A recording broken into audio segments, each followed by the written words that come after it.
दिवाली के तुरंत बाद हमारा देश ऐतिहासिक शुद्धि यज्ञ का गवाह बना है। 125 करोड़ देशवासियों के धैर्य और संकल्प शक्ति से ये जो शुद्धि यज्ञ चला, आने वाले अनेक वर्षों तक यह देश की दिशा निर्धारित करने में अहम भूमिका निभाएगा। ईश्वर दत्त मानव स्वभाव अच्छाइयों से भरा रहता है, लेकिन समय के साथ आई विकृतियां, बुराइयों के जंजाल में वो घुटन महसूस करने लगता है। भीतर की अच्छाइयों के कारण विकृतियां और बुराइयों की घुटन से बाहर निकलने के लिए वो छटपटाता रहता है।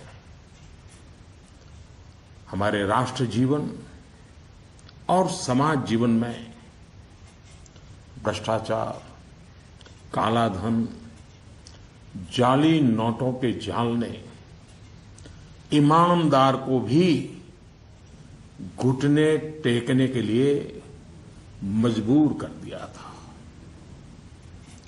उसका मन स्वीकार नहीं करता था, लेकिन उसे परिस्थितियों को सहना पड़ता था, मजबूरन स्वीकार करना पड़ता था। दिवाली के बाद की घटनाओं से ये सिद्ध हो चुका है कि करोड़ों देशवासी ऐसी घुटन से मुक्ति के अवसर की तलाश कर रहे थे। हमारे देशवासियों की अंतर ऊर्जा को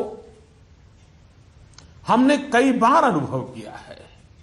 चाहे सन 62 की लड़ाई हो, 65 की लड़ाई हो, 71 की लड़ाई हो, करगिल का युद्ध हो, भारत के कोटि कोटि नागरिकों की संगठित शक्तियों और अप्रतिम देशभक्ति के हमने दर्शन किए हैं। कभी ना कभी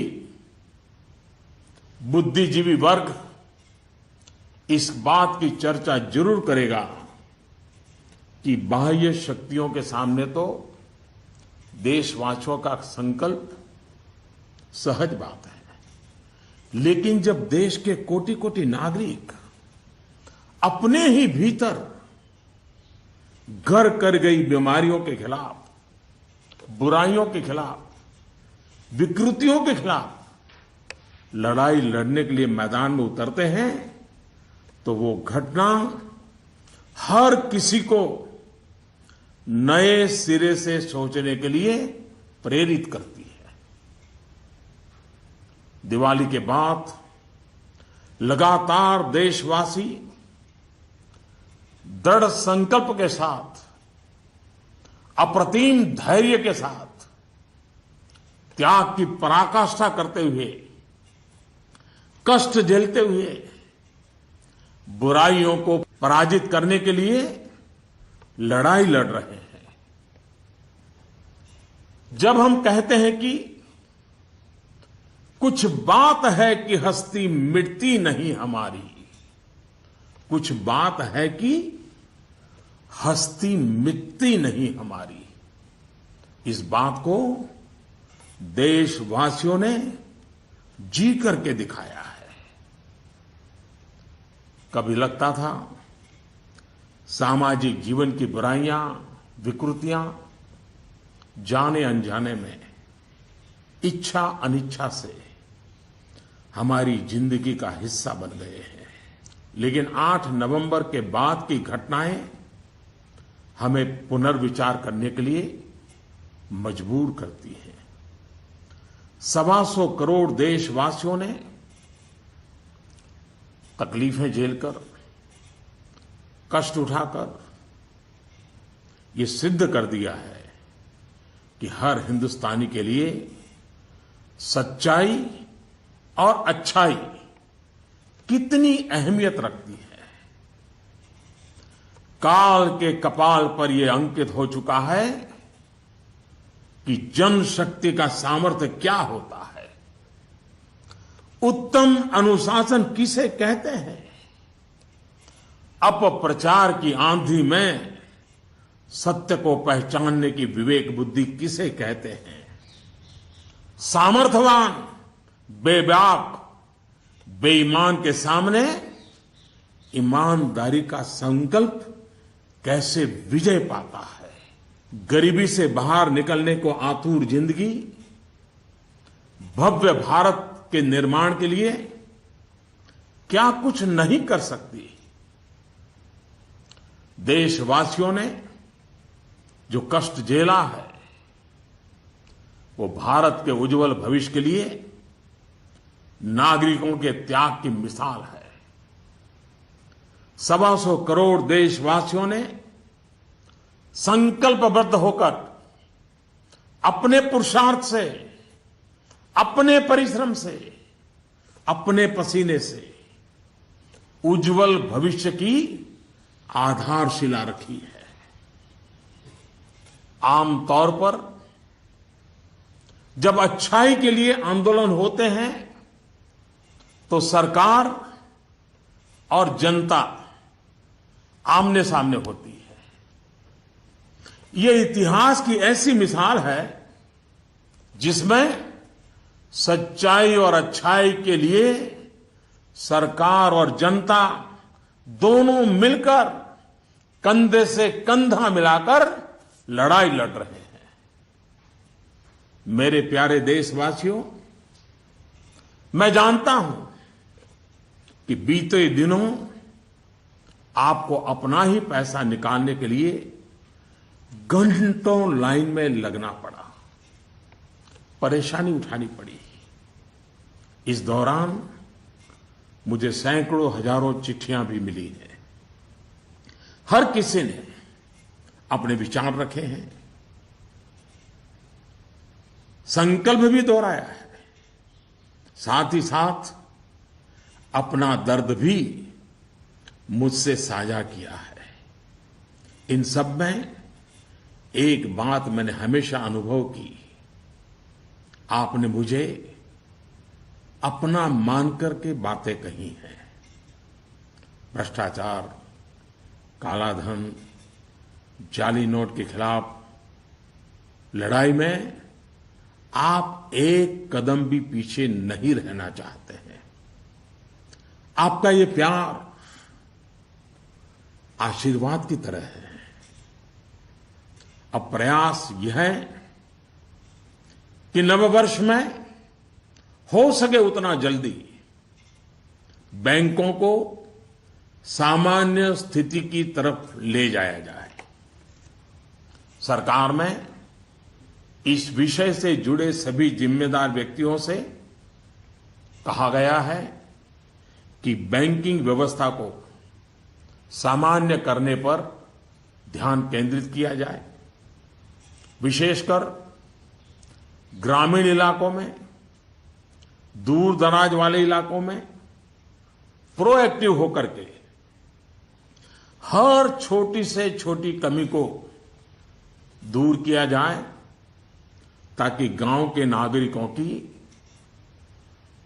किसानों की कठिनाइयां खत्म हो। प्यारे भाइयों और बहनों, हिंदुस्तान ने जो करके दिखाया है ऐसा विश्व में तुलना करने के लिए कोई उदाहरण नहीं है। बीते कुछ वर्षों में 1000 और 500 के नोट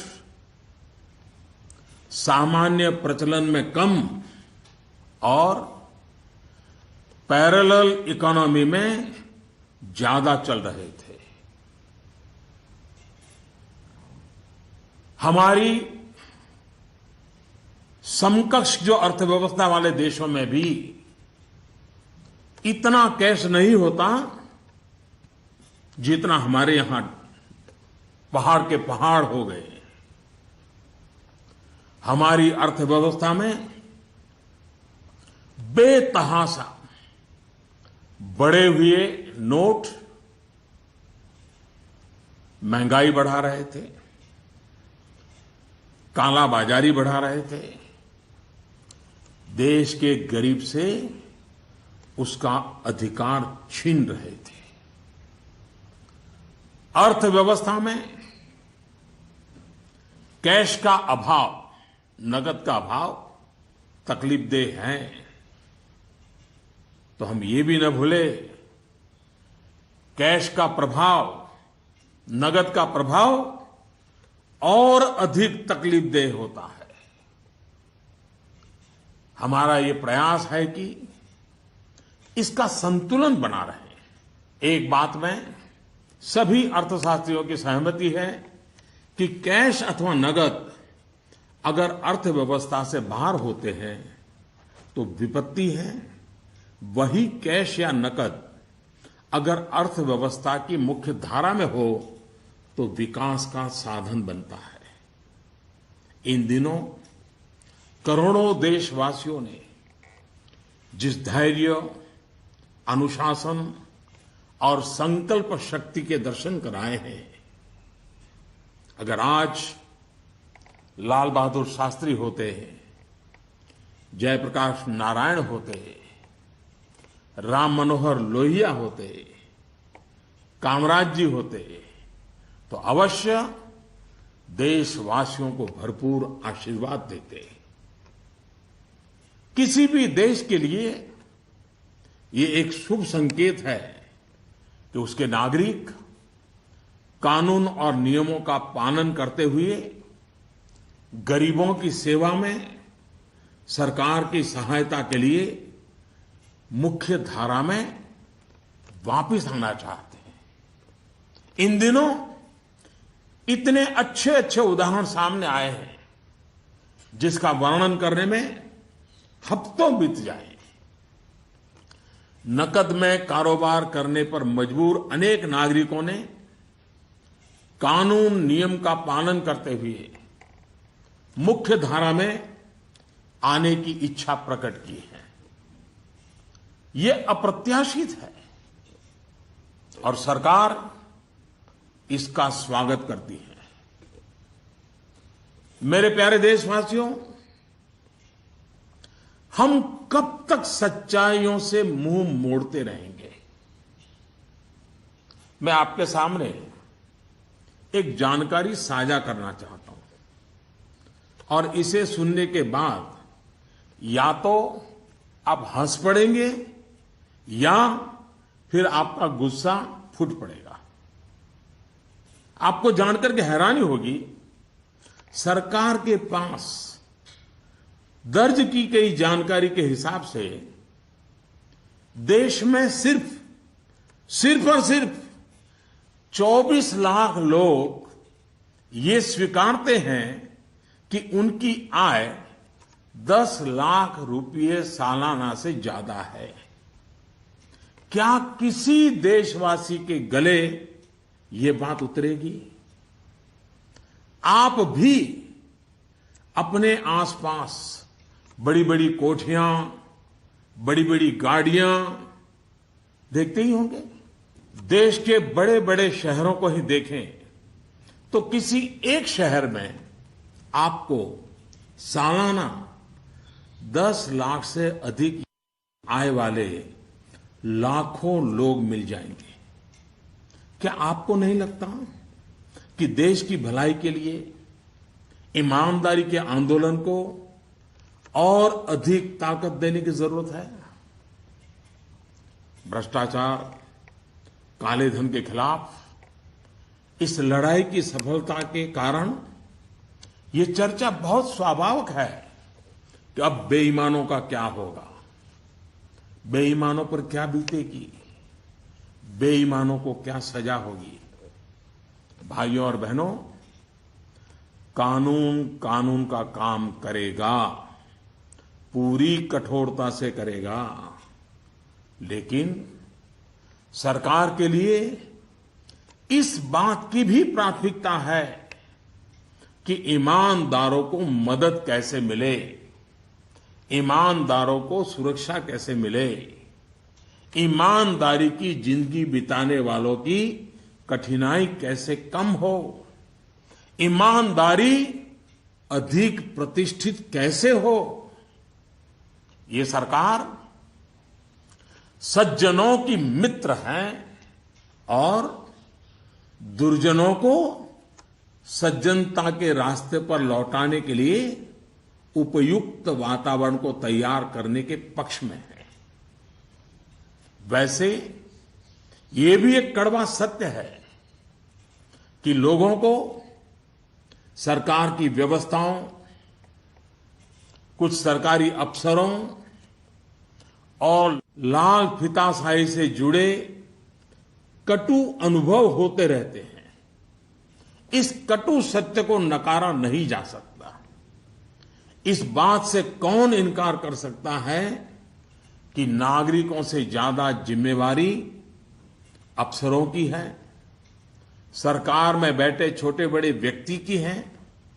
और इसलिए चाहे केंद्र सरकार हो, राज्य सरकार हो या फिर स्थानीय निकाय, सबका दायित्व है कि सामान्य से सामान्य व्यक्ति के अधिकार की रक्षा हो, ईमानदारों की मदद हो और बेईमान अलग थलग हो। दोस्तों, पूरी दुनिया में एक सर्वसामान्य तथ्य है कि आतंकवाद, नक्सलवाद, जाली नोटों का कारोबार, ड्रग के धंधे से जुड़े लोग, मानव तस्करी से जुड़े लोग, हथियारों के कारोबार में लगे लोग, ये सब लोग काले धन पर ही निर्भर रहते हैं। ये समाज और सरकारों के लिए नासूर बन गया है।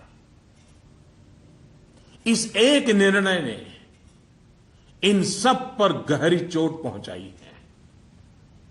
आज काफी संख्या में नौजवान हिंसा का रास्ता छोड़ मुख्य धारा में लौट रहे हैं। अगर हम जागरूक रहें तो अपने बच्चों को हिंसा और अत्याचार के उन रास्तों पर वापस लौटने से बचा पाएंगे। इस अभियान की सफलता इस बात में भी है कि अर्थव्यवस्था की मुख्य धारा से बाहर जो धन था वो बैंकों के माध्यम से अर्थव्यवस्था की मुख्य धारा में वापस आ गया है। पिछले कुछ दिनों की घटनाओं से ये सिद्ध हो चुका है कि चालाकी के रास्ते खोजने वाले बेईमान लोगों के लिए आगे के रास्ते बंद हो चुके हैं। टेक्नोलॉजी ने इसमें बहुत बड़ी सेवा की है। आदतन बेईमान लोगों को भी अब टेक्नोलॉजी की ताकत के कारण काले कारोबार से निकलकर कानून नियम का पालन करते हुए मुख्य धारा में आना ही होगा। साथियों, बैंक कर्मचारियों ने इस दौरान दिन रात एक किए हैं। हजारों महिला बैंक कर्मचारी भी देर रात तक रुककर इस अभियान में शामिल रही है।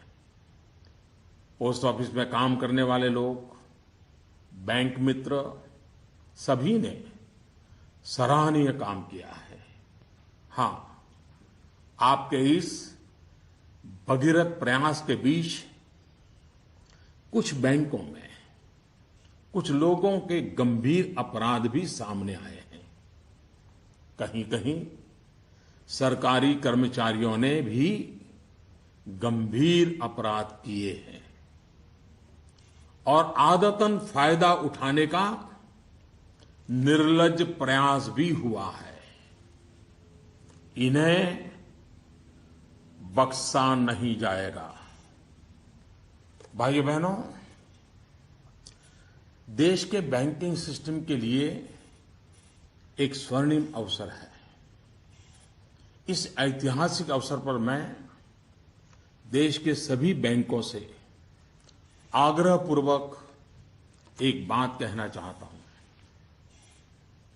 इतिहास गवाह है कि हिंदुस्तान की बैंकों के पास एक साथ इतनी बड़ी मात्रा में इतने कम समय में धन का भंडार पहले कभी नहीं आया था। बैंकों की स्वतंत्रता का आदर करते हुए मेरा आग्रह है कि बैंक अपनी परंपरागत प्राथमिकताओं से बाहर निकलकर अब देश के गरीब, निम्न मध्यम वर्ग और मध्यम वर्ग को केंद्र में रखकर अपने कार्य का आयोजन करें।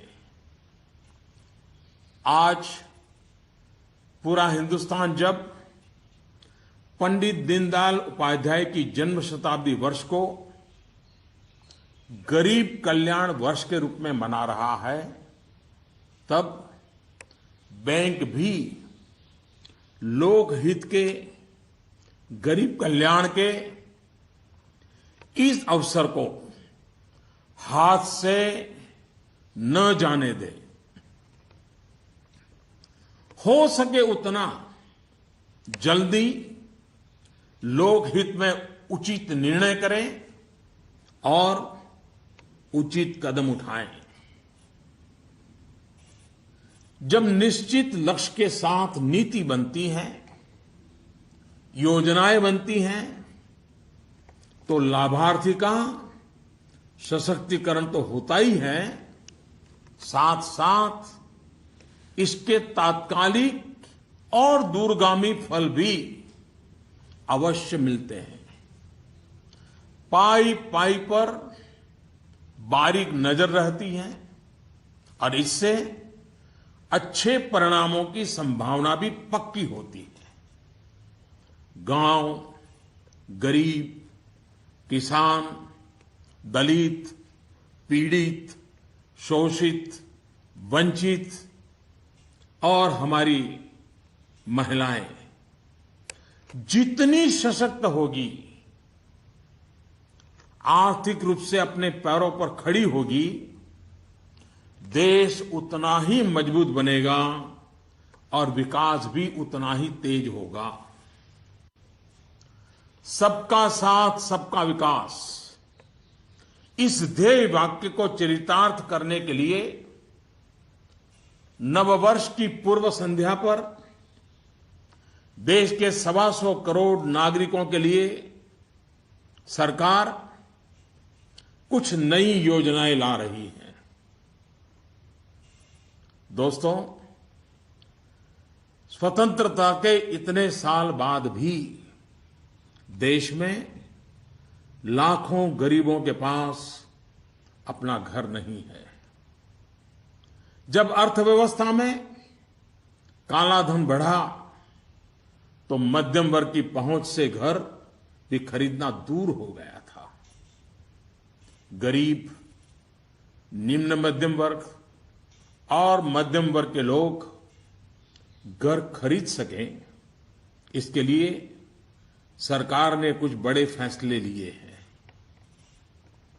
अब प्रधानमंत्री आवास योजना के तहत शहरों में इस वर्ग को नए घर देने के लिए 2 नई स्कीमें बनाई गई हैं। इसके तहत 2017 में घर बनाने के लिए 9 लाख रुपए तक के कर्ज पर ब्याज में 4% की छूट और 12 लाख रुपए तक के कर्ज पर ब्याज में 3% की छूट दी जाएगी। सरकार ने प्रधानमंत्री आवास योजना के तहत गांवों में बनने वाले घरों की संख्या को बढ़ा दिया है। यानी जितने घर पहले बनने वाले थे उससे 33% ज्यादा घर बनाए जाएंगे। गांवों के निम्न मध्यम वर्ग और मध्यम वर्ग के लोगों की जरूरतों को ध्यान में रखते हम एक नई योजना शुरू करने जा रहे हैं। 2017 में गांव में रहने वाले जो लोग अपने घर का निर्माण करना चाहते हैं या पुराने घर में कोई विस्तार करना चाहते हैं, एक दो कमरे और बनाना चाहते हैं, ऊपर एक आध नई मंजिल बनाना चाहते हैं, उन्हें 2 लाख रुपए तक के ऋण में 3% ब्याज की छूट दी जाएगी। दोस्तों, बीते दिनों चारों तरफ ऐसा वातावरण बना दिया गया था कि देश की कृषि बर्बाद हो गई है। ऐसा वातावरण बनाने वालों को मेरे देश के किसानों ने करारा जवाब दिया है। पिछले वर्ष की तुलना में इस वर्ष रबी की बुआई में 6% ज्यादा वृद्धि हुई है। फर्टिलाइजर भी 9% ज्यादा उठाया गया है। सरकार ने इस बात का लगातार ध्यान रखा कि किसानों को बीज की दिक्कत ना हो, खाद की किल्लत ना हो, कर्ज लेने में परेशानी ना आए। अब किसान भाइयों के हित में कुछ और अहम निर्णय भी लिए गए हैं। डिस्ट्रिक्ट कोऑपरेटिव सेंट्रल बैंक और प्राइमरी सोसाइटी से जिन किसानों ने खरीफ और रबी की बुआई के लिए कर्ज लिया था, उस कर्ज के 60 दिन का ब्याज सरकार वहन करेगी और किसानों के खातों में ट्रांसफर करेगी। कोऑपरेटिव बैंक और सोसाइटी से किसानों को और ज्यादा कर्ज मिल सके, इसके लिए उपाय किए गए हैं। नाबार्ड ने पिछले महीने 21,000 करोड़ रुपए की व्यवस्था की थी। अब सरकार इसे लगभग 2 गुना करते हुए इसमें 20,000 करोड़ रुपए और जोड़ रही है। इस रकम को नाबार्ड कोऑपरेटिव बैंक और सोसाइटीज को कम ब्याज पर देगा और इससे नाबार्ड को जो आर्थिक नुकसान होगा उसे भी सरकार वहन करेगी।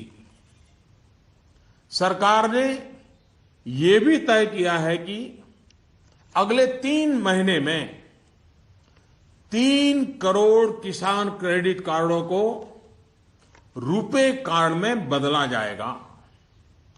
किसान क्रेडिट कार्ड में एक कमी यह थी कि पैसे निकालने के लिए बैंक जाना पड़ता था। अब जब किसान क्रेडिट कार्ड को रुपे कार्ड में बदल दिया जाएगा तो किसान कहीं पर भी अपने कार्ड से खरीद बिक्री कर पाएगा। भाइयों और बहनों, जिस प्रकार देश की अर्थव्यवस्था में कृषि का महत्व है, उसी प्रकार विकास और रोजगार के लिए लघु और मध्यम उद्योग, जिसे एमएसएमई भी कहते हैं, इसका भी महत्वपूर्ण योगदान है। इस बात को ध्यान में रखते हुए सरकार ने इस क्षेत्र के लिए कुछ निर्णय लिए हैं जो रोजगार बढ़ाने में सहायक होंगे। सरकार ने तय किया है कि छोटे कारोबारियों के लिए क्रेडिट गारंटी 1 करोड़ रुपए से बढ़ाकर 2 करोड़ रुपया करेगी। भारत सरकार एक ट्रस्ट के माध्यम से बैंकों को ये गारंटी देती है कि आप छोटे व्यापारियों को लोन दीजिए, गारंटी हम लेते हैं। अब तक यह नियम था कि 1 करोड़ रुपए तक के लोन को कवर किया जाता था। अब 2 करोड़ रुपए तक का लोन क्रेडिट गारंटी से कवर होगा। एनबीएफसी यानी कि नॉन बैंकिंग फाइनेंशियल कंपनी से दिया गया लोन भी इसमें कवर होगा। सरकार के इस फैसले से छोटे दुकानदार, छोटे उद्योगों को ज्यादा कर्ज मिलेगा। गारंटी का खर्च केंद्र सरकार द्वारा वहन करने के कारण इन पर ब्याज दर भी कम होगी। सरकार ने बैंकों को ये भी कहा है कि छोटे उद्योगों के लिए कैश क्रेडिट लिमिट को 20% से बढ़ाकर 25% करें। इसके अलावा डिजिटल माध्यम से हुए ट्रांजैक्शन पर वर्किंग कैपिटल लोन 20% से बढ़ाकर 30% तक करने को कहा गया है। नवंबर में इस सेक्टर से जुड़े बहुत से लोगों ने कैश डिपॉजिट किया है। बैंकों को कहा गया है कि वर्किंग कैपिटल तय करते वक्त इस बात का भी संज्ञान लिया जाए। कुछ दिन पहले ही सरकार ने छोटे कारोबारियों को टैक्स में बहुत बड़ी राहत देने का भी निश्चय किया था। जो कारोबारी साल में 2 करोड़ रुपए तक का व्यापार करते हैं, उनके टैक्स की गणना 8% आय को मानकर की जाती थी। अब ऐसे व्यापारी के डिजिटल लेन देन पर टैक्स की गणना 6% आय मानकर के की जाएगी। इस तरह उनका टैक्स काफी कम हो जाएगा। दोस्तों, मुद्रा योजना की सफलता निश्चित तौर पर बहुत ही उत्साहवर्धक रही है। पिछले साल करीब करीब 3.5 करोड़ लोगों ने इसका फायदा उठाया है। दलित, आदिवासी, पिछड़ों एवं महिलाओं को प्राथमिकता देते हुए सरकार का इसे अब डबल करने का इरादा है। मैं माताओं बहनों से भी एक बात करना चाहता हूं। गर्भवती महिलाओं के लिए भी एक देशव्यापी योजना की शुरुआत की जा रही है। अब देश के सभी 650 से ज्यादा जिलों में सरकार गर्भवती महिलाओं को अस्पताल में पंजीकरण और डिलीवरी, टीकाकरण और पौष्टिक आहार के लिए 6,000 रुपये की आर्थिक मदद करेगी। ये राशि गर्भवती महिलाओं के अकाउंट में ट्रांसफर की जाएगी, सीधी उनके खाते में जमा कर दी जाएगी। देश में माता मृत्यु दर को कम करने में इस योजना से बड़ी सहायता मिलेगी। वर्तमान में ये योजना सिर्फ 4,000 रुपये की आर्थिक मदद और पायलट प्रोजेक्ट के रूप में सिर्फ 53 जिलों में चलाई जा रही है। भारत में सीनियर सिटीजन्स, वरिष्ठ नागरिकों की संख्या भी बहुत है। सरकार ने सीनियर सिटीजन्स का भी विशेष ध्यान रखा है। सरकार वरिष्ठ नागरिकों के लिए भी एक स्कीम शुरू करने जा रही है। बैंक में ज्यादा पैसा आने पर अक्सर बैंक डिपॉजिट पर इंटरेस्ट रेट घटा देते हैं। वरिष्ठ नागरिकों पर इसका प्रभाव ना हो, इसलिए 7.5 लाख रुपए तक की राशि पर 10 साल तक के लिए सालाना 8% का इंटरेस्ट रेट, ब्याज दर सुरक्षित किया जाएगा। ब्याज की ये राशि वरिष्ठ नागरिक हर महीने प्राप्त कर सकते हैं। भ्रष्टाचार, कालाधन की जब भी चर्चा होती है तो राजनेता, राजनीतिक दल, चुनाव का खर्च, ये सारी बातें चर्चा के केंद्र में रहती है। अब वक्त आ चुका है कि सभी राजनेता और सभी राजनीतिक दल देश के ईमानदार नागरिकों की भावनाओं का आदर करें, जनता के आक्रोश को समझें। ये बात सही है कि राजनीतिक दलों ने समय समय पर व्यवस्था में सुधार के लिए सार्थक प्रयास भी किए हैं। सभी दलों ने मिलकर के स्वेच्छा से अपने ऊपर बंधनों को स्वीकार किया है। आज आवश्यकता है कि सभी राजनेता और सभी राजनीतिक दल होलियर देन दाऊ, इससे अलग हट करके, मिल बैठ करके पारदर्शिता को प्राथमिकता देते हुए भ्रष्टाचार और काले धन से राजनीतिक दलों को मुक्त कराने की दिशा में सही कदम उठाएं।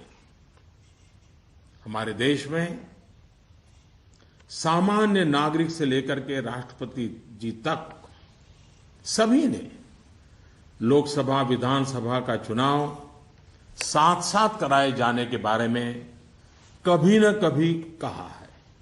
आए दिन चल रहे चुनावी चक्र, उससे उत्पन्न आर्थिक बोझ तथा प्रशासन व्यवस्था पर बने बोझ से मुक्ति पाने की बात का समर्थन किया है। अब समय आ गया है कि इस पर बहस हो, सार्थक बहस हो और रास्ता खोजा जाए। हमारे देश में हर सकारात्मक परिवर्तन के लिए हमेशा स्थान रहा है। अब डिजिटल लेन देन, ऑनलाइन पेमेंट या ई पेमेंट को लेकर के समाज में काफी सकारात्मक परिवर्तन देखा जा रहा है। ज्यादा से ज्यादा लोग इससे जुड़ रहे हैं। कल ही सरकार ने बाबा साहेब भीमराव अंबेडकर के नाम पर डिजिटल ट्रांजैक्शन के लिए पूरी तरह एक स्वदेशी प्लेटफॉर्म भीम लॉन्च किया है। भीम यानी भारत इंटरफेस फॉर मनी। मैं देश के युवाओं से, व्यापारी वर्ग से, किसानों से आग्रह करता हूं कि भीम से ज्यादा जुड़े। साथियों, दिवाली के बाद जो घटनाक्रम रहा, निर्णय हुए, नीतियां बनी, इनका मूल्यांकन अर्थशास्त्री तो करेंगे ही, लेकिन अच्छा होगा कि देश के समाजशास्त्री, इतिहासविद भी इस पूरे घटनाक्रम, निर्णय और नीतियों का मूल्यांकन करें। एक राष्ट्र के रूप में भारत का गांव, गरीब, किसान, युवा, पढ़े लिखे, अनपढ़, पुरुष, महिला, सबने अप्रतिम धैर्य और लोक शक्ति का दर्शन कराया है। कुछ समय के बाद 2017 का नया वर्ष प्रारंभ होगा। आज से ठीक 100 साल पहले 1917 में महात्मा गांधी के नेतृत्व में चंपारण में पहली बार सत्याग्रह का आंदोलन आरंभ हुआ था। इन दिनों हमने देखा कि 100 वर्ष के बाद भी हमारे देश में सच्चाई और अच्छाई के प्रति सकारात्मक संस्कार का मूल्य है। आज महात्मा गांधी नहीं है, परंतु उनका यह मार्ग जो हमें सत्य का आग्रह करने के लिए प्रेरित करता है, वह सर्वाधिक उपयुक्त है। चंपारण सत्याग्रह की शताब्दी के अवसर पर हम फिर एक बार महात्मा गांधी का पुण्य स्मरण करते हुए सत्य के आग्रही बनेंगे तो सच्चाई और अच्छाई की पटरी पर आगे बढ़ने में कोई कठिनाई नहीं आएगी। भ्रष्टाचार और काले धन के खिलाफ इस लड़ाई को हमें रुकने नहीं देना है। सत्य का आग्रह संपूर्ण सफलता की गारंटी है। 125 करोड़ का देश हो, 65% जनसंख्या 35 साल से कम उम्र के नौजवानों की हो, साधन भी हो, संसाधन भी हो और सामर्थ्य में कोई कमी ना हो, ऐसे हिंदुस्तान के लिए कोई कारण नहीं है कि हमारा देश अब पीछे रह जाए। नववर्ष की नई किरण नई सफलताओं का संकल्प लेकर के आ रही है। आइए हम सब मिलकर चल पड़े, बाधाओं को पार करते चले, एक नए उज्जवल भविष्य का निर्माण करें। बहुत बहुत धन्यवाद। जय हिंद।